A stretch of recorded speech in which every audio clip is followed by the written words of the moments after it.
Hello दोस्तों, नमस्कार सभी को।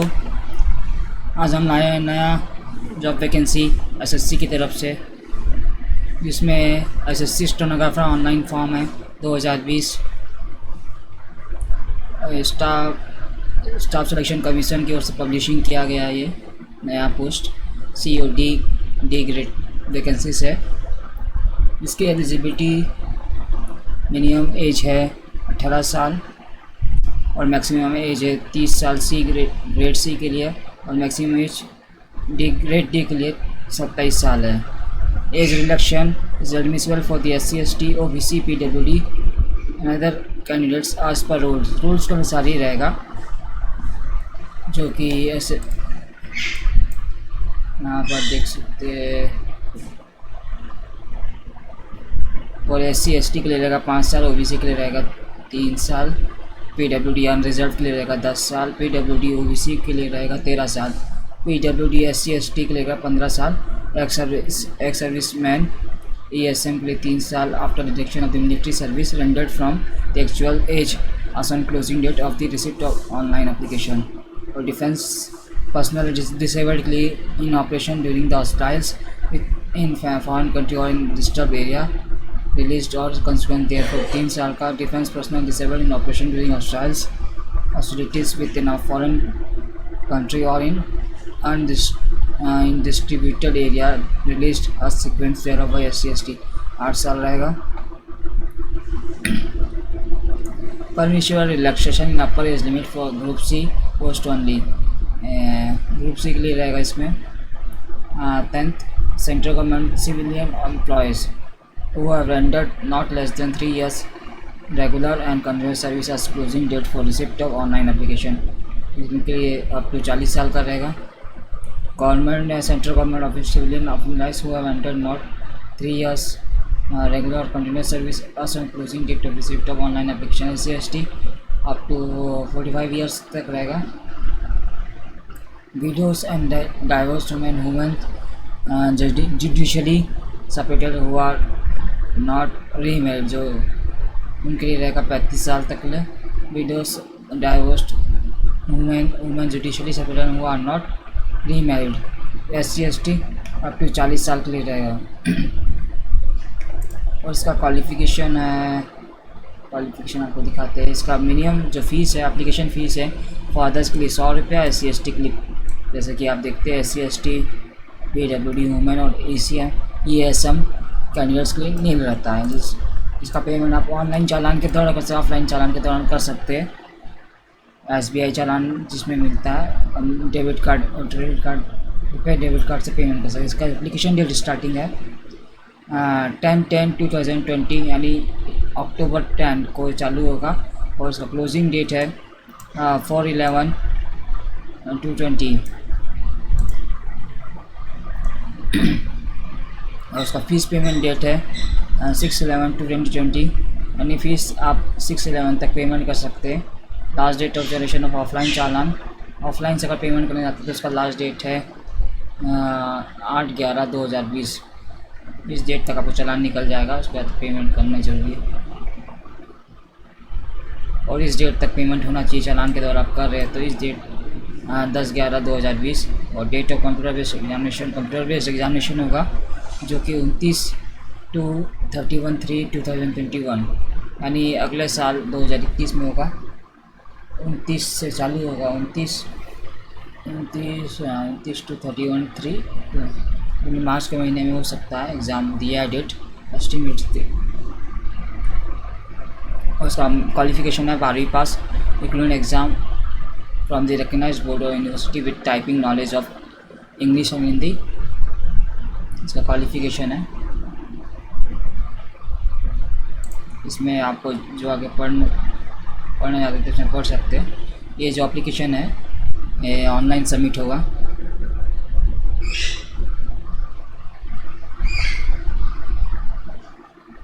उसका सिलेबस आपको दिखाते हैं। सिलेबस में क्या रहता है, syllabus scheme of exams, details of computer exams examination are mention below यानी इसमें इस तरह से आएगा क्वेश्चंस। पहला पार्ट है 3 डेट ऑफ एग्ज़ाम रहेगा 29/3/2020। 21 से 31/3/2021। 2 घंटे का टोटल ड्यूरेशन रहेगा। इसमें आपको टोटल 200 अंक का पूछा जाएगा। फर्स्ट पार्ट में रहेगा जनरल इंटेलिजेंस एंड रीजनिंग, जो 50 क्वेश्चन रहेंगे और मैक्सिमम मार्क 50 रहेंगे, यानी 1 नंबर का 1 क्वेश्चन रहेगा। जनरल अवेयरनेस, जो क्वेश्चन 50 रहेंगे और 50 मैक्सिमम मार्क, यानी 1 नंबर का 1 क्वेश्चन होगा। और थर्ड पार्ट रहेगा English language and comprehension. 100 question रहेंगे और 100 नंबर मैक्सिमम मार्क रहेगा 100। ऑब्जेक्टिव टाइप क्वेश्चंस रहेंगे सभी, मल्टीपल ऑब्जेक्टिव रहेंगे जो हिंदी इंग्लिश दोनों में आते हैं, जैसे कि आप देख चुके हैं। और मिनिमम नेगेटिव मार्क है 0.25, यानी एक गलत आंसर देते हैं तो उसमें 0.25 कटेंगे आपके रॉन्ग आंसर देने पर।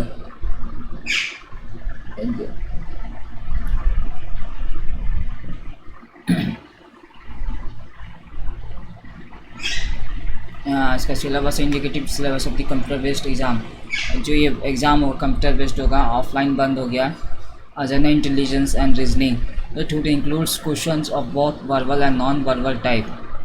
वर्बल और दोनों वर्बल नॉन वर्बल रहेंगे। Questions on analogies, similarities and differences, space visualisation, problem solving, analysis, judgement, decision making, visual memory, discriminating, observation, relationship, concept, arithmetical, reasoning, verbal and figure and classification, arithmetical, number series, non-verbal series, etc.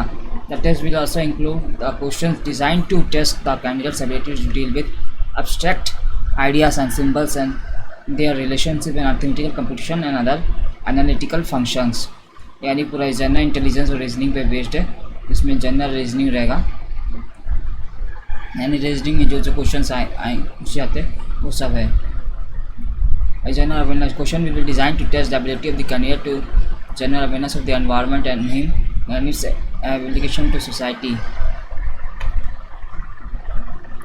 एक candidate के general awareness में उसकी कितना वो जागरूक है environment अपने प्रति, और सोसाइटी किस तरह से एप्लीकेशन सोसाइटी को बेहतर के लिए कर सकता है।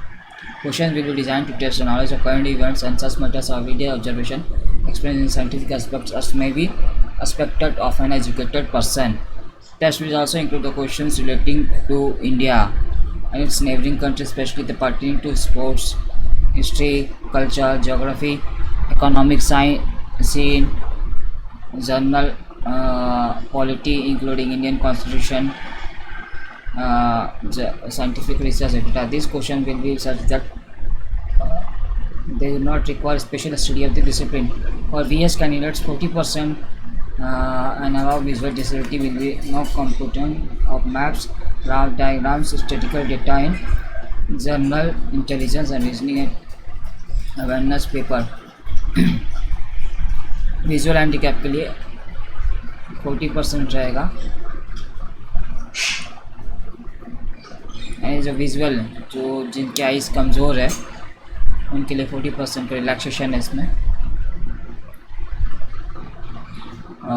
English language and comprehension, in addition to the testing of the candidates and listing of English language, को इंग्लिश लैंग्वेज आना चाहिए अच्छे से, और उसकी पूरी टेस्टिंग किया जाएगा। इंग्लिश लैंग्वेज कॉम्प्रीहेंशन है, और vocabulary, grammar, sentence structure, synonyms and antonyms and its correct usages, उसके users and its writing ability to be tested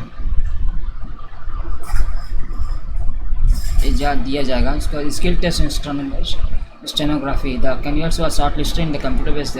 इसके बाद जो दूसरा फेज आएगा स्किल टेस्ट होगा, जिसमें जो फर्स्ट एग्ज़ाम क्लियर करते हैं अपना कंप्यूटर एग्जामिनेशन, उनके लिए सेकंड टेस्ट में आएगा स्किल टेस्ट होगा।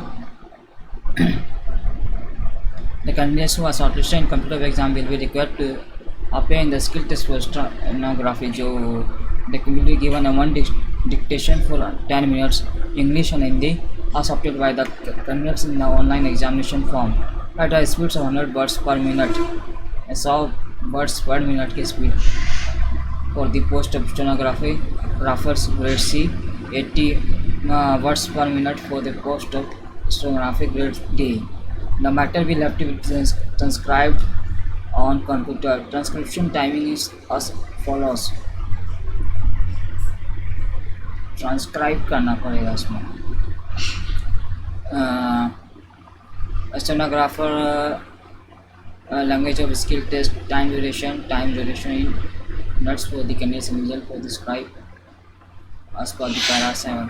स्टेनोग्राफ डी के लिए इंग्लिश लैंग्वेज के लिए 50 मिनट्स रहेगा। Time duration for the converse result for 70 रहेगा। मैक्सिमम 70 है। स्टेनोग्राफर डी हिंदी 65 है इन ईयर और मैक्सिमम 90। स्टेनोग्राफर ग्रेड सी के लिए थोड़ा कम है क्योंकि इसमें स्पीड मांगता है।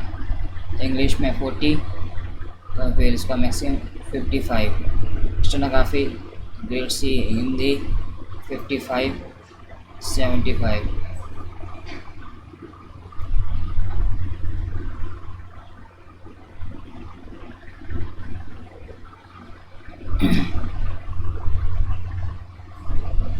Skill test will be held at the Commissioner Regional Office at other centers may be decided by the Commission। तो इनके सेंटर में होंगे।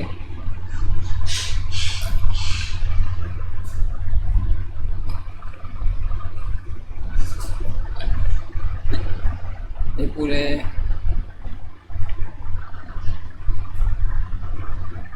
पहला है लक्ष्य से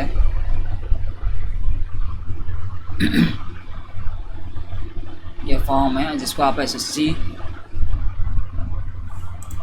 का साइट है इसमें जाके फिलअप कर सकते हैं। रजिस्ट्रेशन अगर आप पहले से आप करा लिए इसमें आपको रजिस्ट्रेशन इसमें एक बार होता है साइट पे। एक बार आप रजिस्ट्रेशन करवा लिए पैन आधार कार्ड लगेगा इसमें और टाइप ऑफ वोटर आईडी है जो भी आपके पास कार्ड है वो कर सकते हैं। Driving licence employ ID PAN card passport ये सब लगता ही है। आईडी कार्ड नंबर नाम डालना वेरीफाई करना है। फादर्स नेम डालना है। मदर्स नेम वेरीफाई करना। Date of birth matriculation examination detail डालना है। रोल नंबर वेरीफाई करना 10वीं के। जेंडर टिक करना है कौन से जेंडर के ये सब रहता है। यानी कॉमन सा फॉर्म है ये इसको आप फिल कर सकते हो। अगर पहले से आप रजिस्ट्रेशन करवा लिए तो आपको बस इसके लॉगिन पे जाना है।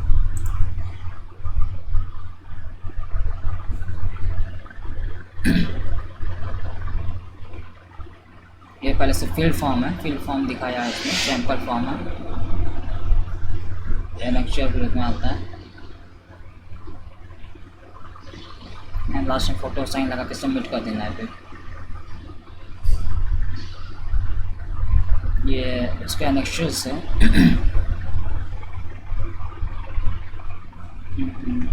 आप किस कैटेगरी पे आते हैं आपको ये ध्यान रखना है। कैटेगरी वाइज फॉर्म फिलअप होता है। इसका 3 पार्ट में आप भर सकते हो। फर्स्ट पार्ट सेकंड 2 पार्ट में फॉर्म भरा जाता है। और अगर आपको लॉगिन है आईडी है इसमें तो आप यहाँ जाके लॉगिन कर सकते हो। लॉगिन आईडी पासवर्ड डाल के एंटर कर सकते हैं। एंटर करके इसकी साइड है मेन साइड यही है असिस्टेंट स्टाफ सिलेक्शन कमीशन।